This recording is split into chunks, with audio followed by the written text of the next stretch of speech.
disampaikan oleh Ibu Yeni Libertina. Ibu Yeni, selamat pagi. Waktu dan tempat kami persilakan Ibu Yeni Karyadi ya. Iya, Silakan Bu, selamat pagi. ya, selamat pagi Pak Hartono. Ya, terima kasih Bapak Ibu buat kesempatannya pagi hari ini untuk kita bisa ketemu kembali lewat equipping ya. Sebelumnya mari kita berdoa. Bapa di surga, terima kasih buat pagi hari yang indah. Terima kasih buat setiap doa-doa yang kami sudah naikkan di hadapan-Mu Tuhan. Dan kami percaya Tuhan, setiap doa yang tadi anak-anak-Mu telah naikkan di hadapan-Mu Tuhan, semuanya Engkau jawab sesuai dengan kehendak dan waktu-Mu Tuhan. Seturut dengan kasih karunia-Mu bagi setiap kami pagi hari ini Tuhan. Dan saat kami mendengarkan kebenaran firman-Mu lewat equipping ini Tuhan, biarlah Engkau lembutkan hati kami, Engkau tegur kami, Engkau ingatkan kami, Engkau nasihati kami, bahkan Engkau perbarui kami Tuhan, baik jasmani rohani kami, sehingga kami menangkap sesuatu pesan yang baru daripadamu, dan kami menggenapi itu semua Tuhan, sesuai dengan karunia kami masing-masing, sesuai dengan destiny panggilan hidup kami yang mempermuliakan namamu. Waktu sepenuhnya di dalam tuntunan dan kuasa daripadamu ya Roh Kudus, menuntun setiap kami. Di dalam nama Tuhan Yesus kami berdoa dan kami mengucap syukur. Amin. Ya, shalom Bapak Ibu, selamat pagi. Eh, Pagi hari ini saya mau kita belajar bersama-sama mengingat kembali apa yang Tuhan kehendaki dalam hidup setiap kita. Saya kasih judul Darah Kristus Jangan Sia-sia. Nah, sebagai sebuah eh, apa tindakan kita ya bagi kita semua yang adalah orang Kristen. Nah, saya kasih di dalam kurung di situ dosa orang Kristen penonton. Nanti kita akan mengerti apa maksudnya. Dan ayat referensi pagi hari ini saya ambil dari Matius 28 ayat 18 sampai 20 dan dalam Yeskiel 33 ayat 6 dan 7 dan dalam Yakobus 4 ayat 17. Ya, next slide selanjutnya. Nah, eh Bapak Ibu mungkin tahu ya, hari-hari ini sering kita mendengar terjadi persekusi di mana-mana ya.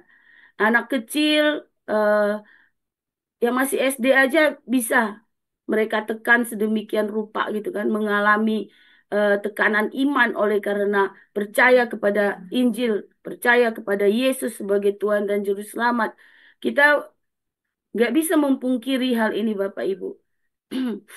Mulai dari zaman Tuhan Yesus sampai hari ini pun itu akan terjadi dan pasti terjadi.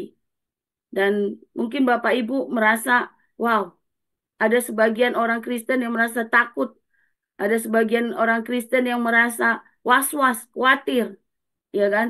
Tapi banyak juga orang percaya yang semakin bergairah. Justru di dalam tekanan itu semakin menggebu-gebu, ya kan? Melakukan perintah Tuhan. Dalam hal ini penginjilan ya Bapak Ibu.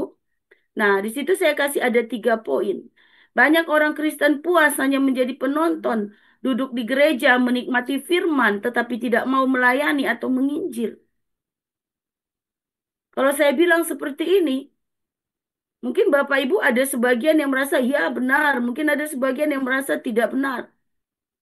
Tapi seandainya kenyataan ini terjadi real, ya, apakah ini benar?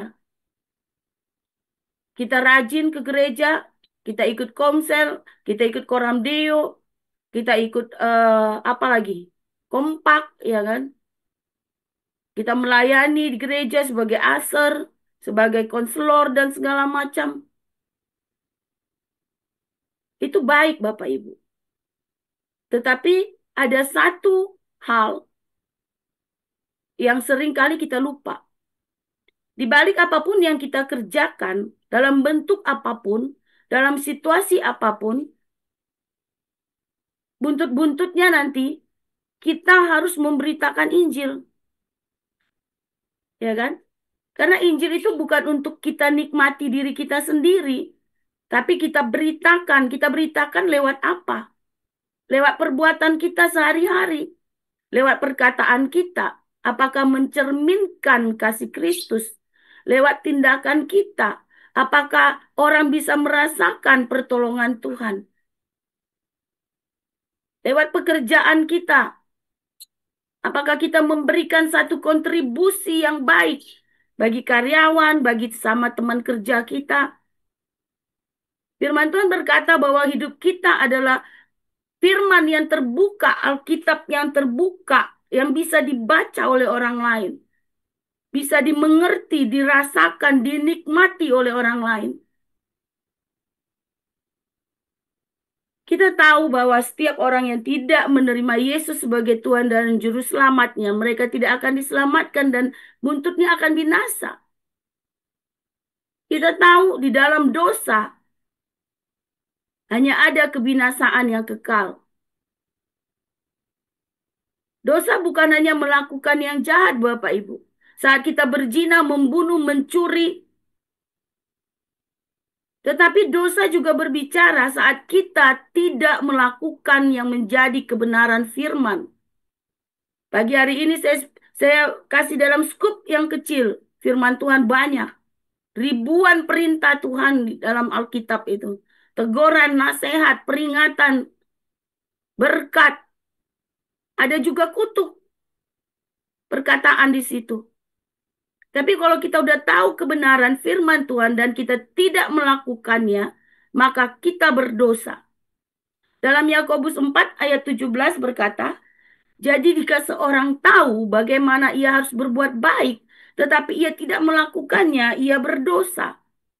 Kita tahu Bapak Ibu yang baik itu apa? Kita membawa orang-orang diselamatkan. Tapi kita tidak melakukannya. Hidup kita tidak mencerminkan Injil yang benar itu. Sehingga orang-orang tidak tahu, tidak bisa merasakan, tidak bisa menikmati. Mereka binasa, kita yang berdosa Bapak Ibu. Karena kita udah tahu perintah, kita udah terima amanat dan segala macam. Oke, next. Slide selanjutnya. Matius 28 ayat 18 sampai 20. Mari kita baca sama-sama. Yesus mendekati mereka dan berkata, kepadaku telah diberikan segala kuasa di sorga dan di bumi. Karena itu pergilah, jadikanlah semua bangsa muridku dan baptislah mereka dalam nama Bapa dan Anak dan Roh Kudus. Dan ajarlah mereka melakukan segala sesuatu yang telah kuperintahkan kepadamu. Dan ketahuilah, aku menyertai kamu senantiasa sampai kepada akhir zaman. Kalau saya tanya, kita ada 81 orang saat ini di Mesbah Pagi Koram Beliau ini. Dari 81 orang ini, saya yakin dan percaya tidak ada satupun di antara kita yang tidak pernah membaca ayat ini, yang tidak pernah merenungkan ayat ini, yang tidak pernah tahu akan ayat ini. Dan saya yakin kita semua tahu. Kita sudah pernah renungkan ayat ini. Kita sudah pernah perkatakan ayat ini. Sekilas saya mau katakan, yang namanya amanat itu penting. Panggilan amanat agung dalam Matius 28 ini, pengutusan untuk memberitakan Injil ini, adalah perintah Bapak Ibu. Bukan sebuah pilihan, gua mau atau tidak. Saya bersedia atau tidak memberitakan. Tidak ada alasan untuk sebuah perintah dilakukan. Kita tahu dalam dunia pekerjaan, apalagi pemerintahan gitu ya Bapak Ibu, saat SK sudah dikeluarkan, nggak bisa dibatalkan seenaknya. Demikianlah perintah amanat agung ini. Kapan perintah ini terjadi Bapak Ibu? Saat detik-detik terakhir sebelum Yesus naik ke surga. Yesus berkata, pergilah Yeni, pergilah Bapak Ibu. Pergilah, jadikanlah semua bangsa muridku. Kalau orang tua kita meninggal, dia meninggalkan sebuah wasiat. Pasti kita akan melakukannya. Yesus itu Tuhan dan Juru Selamat, penguasa hidup kita. Pemilik segala sesuatu. Dia yang tertinggi, terkemuka di dunia, di surga, di bawah bumi, di langit, Dimanapun Bapak Ibu, dialah pemilik segala sesuatu. Dia memberikan amanat, dia memberikan perintah. Masakan saya dan Bapak Ibu tidak mau melakukannya. Saat kita tidak mau melakukan amanat agung ini, sama dengan kita menolak. Kita menolak dia, menolak yang memberikan amanat itu. Disitulah kita menjadi berdosa. Bukan karena berzina dan membunuh tadi dan segala macam. Kita adalah tentara Kristus yang siap mati buat Kristus. Apakah benar? Kalau kita lihat di dunia militer, Bapak Ibu, saat pemimpin tertinggi, jenderal perangnya memerintahkan maju berperang, dan ada anak buahnya yang nggak mau, Bapak Ibu, dianggap makar, dianggap memberontak, berkhianat, dan hukuman disiplin perang itu luar biasa, mengerikan, Bapak Ibu. Dianggap sebuah kejahatan besar. Mari kita renungkan pengertian amanat agung ini, Bapak Ibu. Next. Jangan sampai kita menjadi Kristen yang munafik. Kenapa kita munafik? Kita mengaku Kristen, kita rajin ibadah, kita menyanyikan lagu-lagu rohani. Bahkan kita pelayanan aktif. Tapi kita tidak pernah peduli akan jiwa-jiwa. Kita tahu mereka akan menuju kepada kebinasaan. Tapi kita tidak melakukan dengan berbagai alasan. Seperti saya singgung di awal tadi, takut dipersekusi, takut dianiaya, takut dikatain, takut ditolak, takut dimarahi, dan segala macam. Sehingga seringkali orang Kristen menjadi Bapak Ibu, tidak melakukan apa-apa. Menjadi Kristen yang egois, dan akhirnya menjadi Kristen yang munafik. Yang bibir mulut kita mengatakan, kita mengasihi mereka, tapi kita tidak bertindak. Dan di dalam firman Tuhan, Yesus Kristus mengutuk orang-orang yang seperti ini. Dalam Matius 23 ayat 27, Yesus mengutuk orang Farisi karena mereka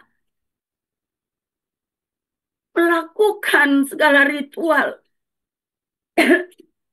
segala ibadah yang luar biasa, Bapak Ibu. Tapi hati mereka jauh daripada melakukannya. Apakah kita sama seperti orang Farisi hari-hari ini?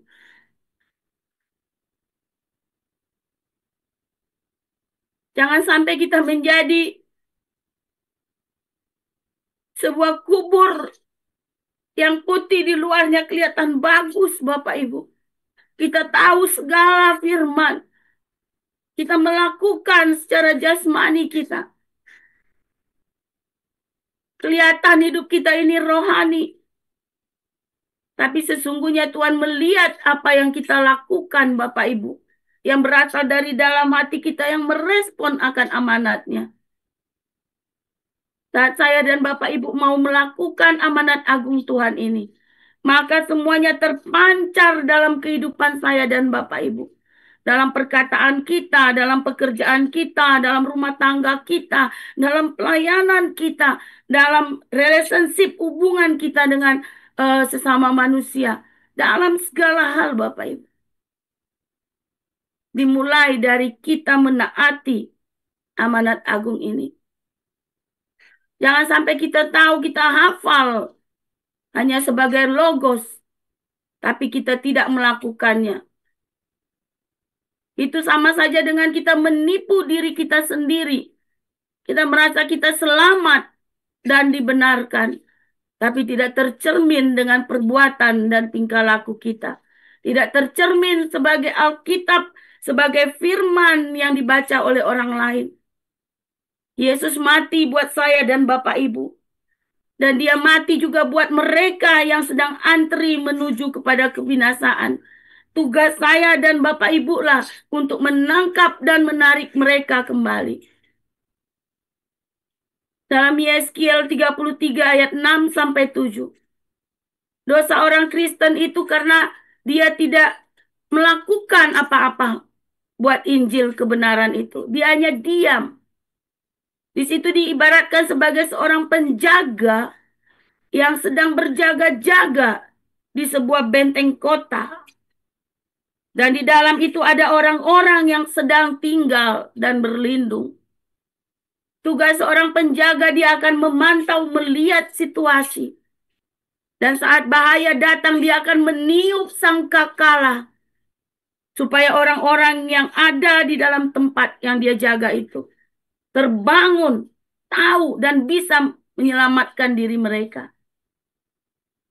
Kita adalah penjaga, Bapak Ibu, atas jiwa-jiwa yang sedang antri menuju kepada kebinasaan itu. Jangan sampai kita berdosa dan darah mereka ditumpahkan kepada saya dan Bapak Ibu. Saat kita tahu mereka akan binasa, kita tidak meniup sangkakala. Kita tidak menyebarkan Injil kebenaran itu. Firman Tuhan berkata bagaimana mereka bisa menerima kalau mereka tidak mendengar. Bagaimana mereka mendengar kalau tidak ada kita, saya dan Bapak Ibu yang memberitakan.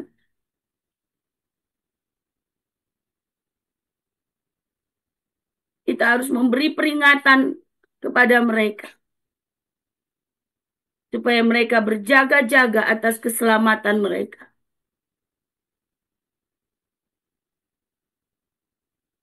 Oke, next.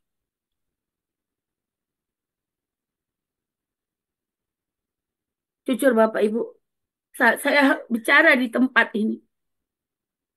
Ini hati saya saat ini seperti rasa nyeri gitu loh. Terima kasih Tuhan. Saat kita tidak melakukan amanat agung ini, kita adalah orang Kristen yang mati rohani. Kenapa mati rohani Bapak Ibu? Karena kita hanya puas menerima berkat. Bahkan kita mencari-cari berkat. Kita minta-minta berkat dari Tuhan. Tapi kita tidak mau membayar harga. Dalam Lukas 9 ayat 23, mengikut Yesus harus menyangkal diri, memikul salib, dan mengikut dia. Sebab tanpa pengorbanan iman menjadi murahan Bapak Ibu. Dan pengenalan kita akan Tuhan sesungguhnya adalah dangkal. Kita nggak tahu apa yang menjadi isi hatinya. Dan itu sangat berbahaya. Sebab dalam Yakobus 2 ayat 17 berkata iman tanpa perbuatan adalah mati Bapak Ibu. Tahu firman-Nya, tahu. Tapi yang menjadi pertanyaan, sudahkah kita bertindak melakukan perintah ini? Dalam Yakobus 4 ayat 17, barang siapa tahu apa yang baik, tetapi ia tidak melakukannya, ia berdosa. Jadi jangan kira saat kita tidak melakukan, kita aman-aman saja. Yang penting saya sudah terima selamat. Yang penting saya sudah melayani di gereja. Dan segala macam. Dikatakan yang baik. Bukankah Injil itu adalah berita sukacita, kabar kebaikan? Kita nggak beritakan, kita nggak siarkan, kita nggak ceritakan, kita nggak saksikan. Kita melakukan dosa, Bapak Ibu. Dan selalu yang namanya dosa konsekuensinya adalah maut, adalah kebinasaan. Jangan sampai kita merasa nyaman, aman, tentram, damai. Bahwa sesungguhnya dalam tanda kutip, jangan-jangan kita sama seperti mereka sedang menuju kepada kebinasaan itu. Karena dosa, kita tidak melakukan apa yang menjadi perintah Tuhan.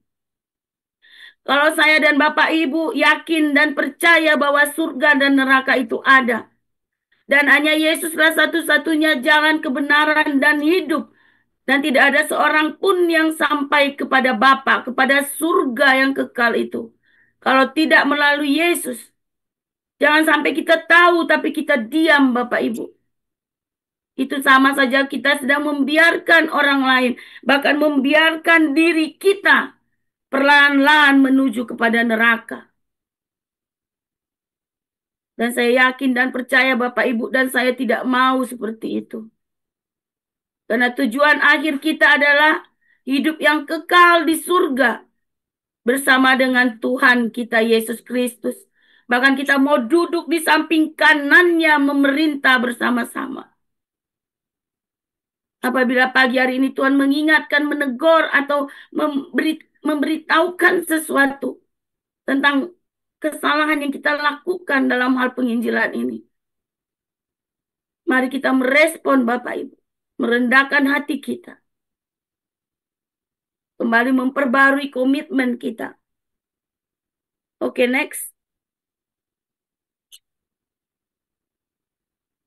Tentu segala sesuatu yang kita lakukan di bumi ini, dalam pekerjaan, dalam rumah tangga, dalam pelayanan, dalam hal apapun, selalu ada namanya konsekuensi, sebab dan akibat.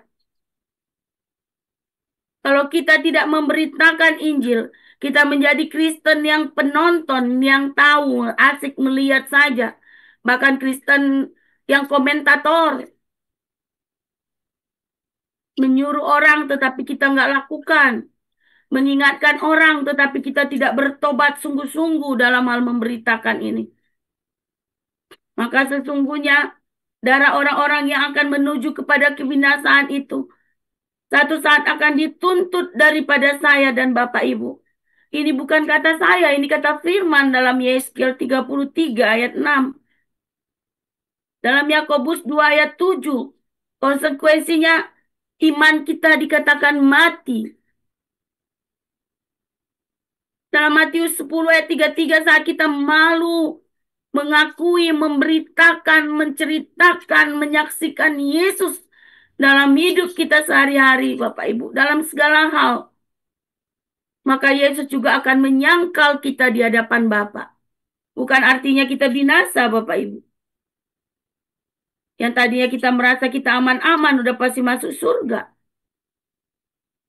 Ini terlepas dari yang namanya doktrin. Saya tidak bicara doktrin di sini. Saya tidak bicara tentang satu pemahaman Alkitab. Karena itu perdebatan manusia. Tapi yang pasti, dalam Matius 10 ayat 33 ini, Yesus juga akan menyangkal saya dan Bapak Ibu. Firman yang lain berkata, saat kita berseru, Bapak, Bapak, dia bilang, gua nggak kenal lu ya nih. Tapi kan Tuhan, saya sudah sibuk begini, begitu. Saya udah lakukan inilah. Kamu lakukan itu untuk kepuasanmu. Kamu lakukan itu untuk kepentingan dirimu sendiri. Golonganmu, kelompokmu, dan segala macam. Engkau pembuat kejahatannya daripadaku. Belum lagi dalam Wahyu pasal 3 ayat 16. Kristen suam-suam kuku. Sebentar lakukan, sebentar nggak lakukan. Firman Tuhan katakan Tuhan akan memuntahkan kita, melepehi kita dari mulutnya. Kita hanya seonggok muntah yang menjijikkan. Dalam Ibrani 10 ayat 29. Saya bisa katakan dalam satu kata. Kita menyia-nyiakan pengorbanan Yesus di kayu salib itu. Darahnya yang tercurah itu. Yang kita katakan mahal. Tapi kita sia-siakan Bapak Ibu. Dengan kita tidak merespon yang menjadi amanat. Kenapa dia mati? Kenapa darahnya tercurah? Untuk menyelamatkan saya dan Bapak Ibu. Dan itu yang akan kita bagikan kepada orang lain. Dalam 1 Korintus 3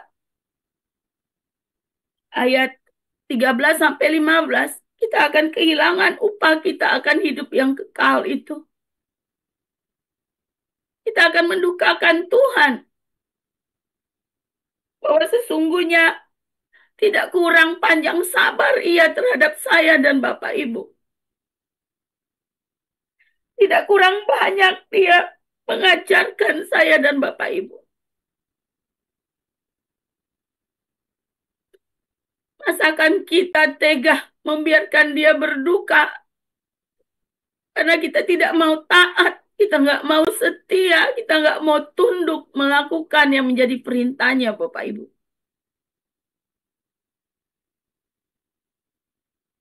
Memang tidak ada paksaan dalam pemberitaan Injil.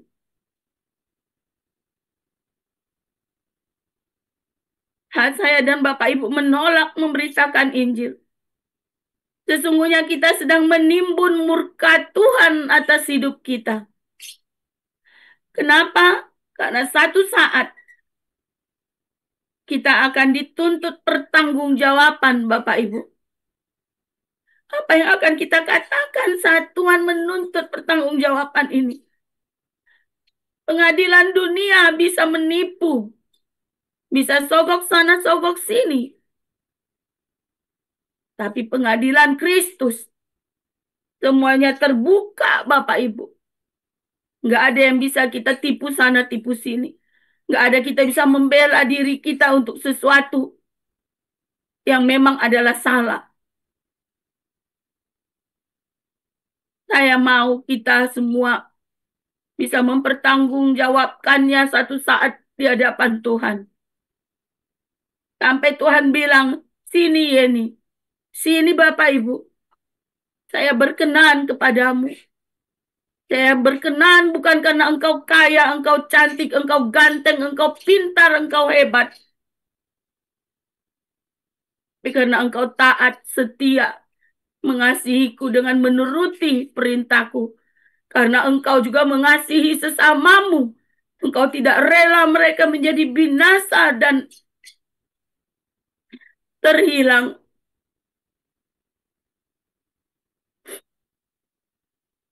Next, slide selanjutnya.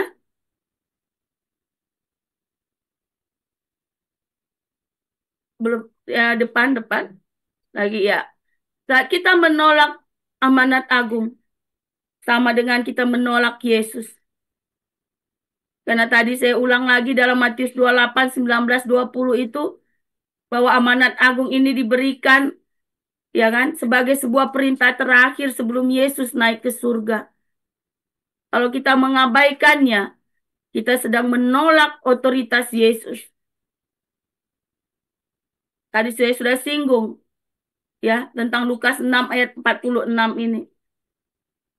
Mengapa kamu berseru kepadaku, Tuhan, Tuhan, padahal kamu tidak melakukan apa yang kukatakan? Banyak Bapak Ibu, kita jangan melihat apa yang terjadi di dunia ini yang menakutkan semata-mata. Tapi mari kita belajar juga dari teladan iman yang dilakukan oleh orang-orang, oleh tokoh-tokoh, oleh rasul-rasul yang ada di dalam firman Tuhan. Saya ambil yang paling gampang, yang umum, yang wah benar-benar udah nggak pernah bisa disangka lagi orang bilang nggak pernah dengar. Tentang seorang tokoh yakni Paulus. Dia rela dipenjara, dianiaya. Dia mengalami kapal karam. Dia dihadang para penyamun, pembajak, penjahat, dan segala macam Bapak Ibu. Dia kekurangan uh, uang, makanan. Dia mungkin kedinginan saat pergi memberitakan Injil. Karena dia nggak membawa pundi-pundi yang banyak. Dan segala macam. Dia lakukan itu untuk Injil Bapak Ibu. Sehingga saya dan Bapak Ibu, bahkan seluruh dunia ini, bisa mendengar, bisa melihat keteladanan yang dilakukan Rasul Paulus. Banyak rasul-rasul, dari 12 rasul itu mereka mengalami mati syahid. Bukan karena mereka mempertahankan harta mereka, tapi karena Injil.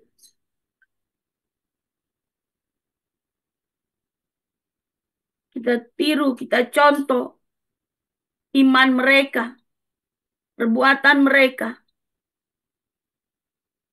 Saya ingat satu hal tentang Stefanus saat saya kemarin malam mulai merenungkan lagi materi ini. Saya lihat lagi dulu malam tadi sebelum saya tidur.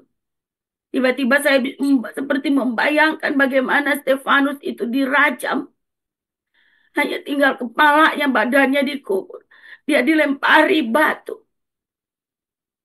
Dan saya bertanya kepada diri saya, seandainya saya berada di posisi itu, apa yang saya lakukan? Saya percaya Bapak Ibu pasti ada ketakutan, pasti ada kegelisahan, bimbangan, dan segala macam. Tapi firman Tuhan berkata, Stefanus itu dia melihat terang kemuliaan Tuhan itu. Sampai dia bisa menyerahkan nyawanya. Maka Tuhan akan memberikan saya dan Bapak Ibu satu kekuatan yang baru. Ada hikmat, ada penyertaan Tuhan. Ada kesaksian yang Tuhan mau pakai lewat hidup saya dan Bapak Ibu. Ada kemampuan yang Tuhan berikan untuk saya dan Bapak Ibu memberitakan Injil Kerajaan Allah ini. Bahwanya di dalam Yesus satu-satunya jalan keselamatan dan hidup. Ada hikmat untuk kita bisa menyampaikan kepada orang lain. Jadi janganlah kita menjadi takut dan gentar. Jangan sampai kita menjadi Kristen penonton yang hanya diam dan tidak melakukan apa-apa. Slide selanjutnya. Slide selanjutnya. Pagi hari ini saya mau mengajak Bapak Ibu. Mari kita ambil waktu 1-2 menit. Kita refleksikan firman Tuhan ini. Dengan pertanyaan apakah saya adalah seorang Kristen yang melakukan amanat agung. Atau saya seorang Kristen yang diam dan tidak taat melakukan amanat agung. Saya kasih waktu buat Bapak, Ibu, dan saya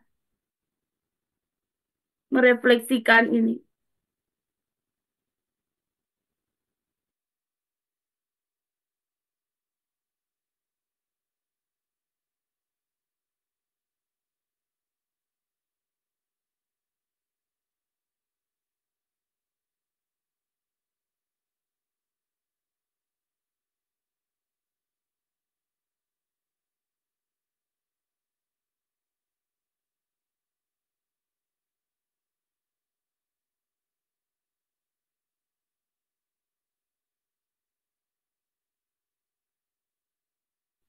Ya, Bapak, Ibu, saya yakin dan percaya setiap kita, ada 100 orang partisipan pagi hari ini. Pasti ada sesuatu yang Tuhan ingatkan, Tuhan kuatkan, Tuhan tegur, Tuhan ingatkan. Dan Tuhan perbarui dalam hidup saya dan Bapak Ibu. Oke, next.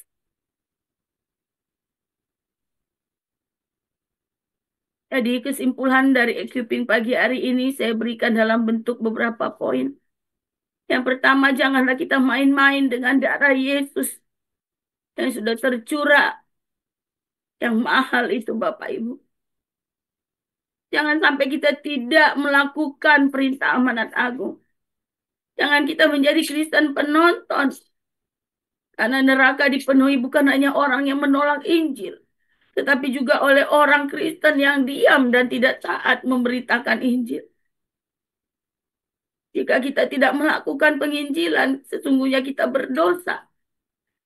Karena kita seperti menyalibkan Yesus berulang-ulang, berkali-kali di bumi ini dalam hidup kita, Bapak Ibu.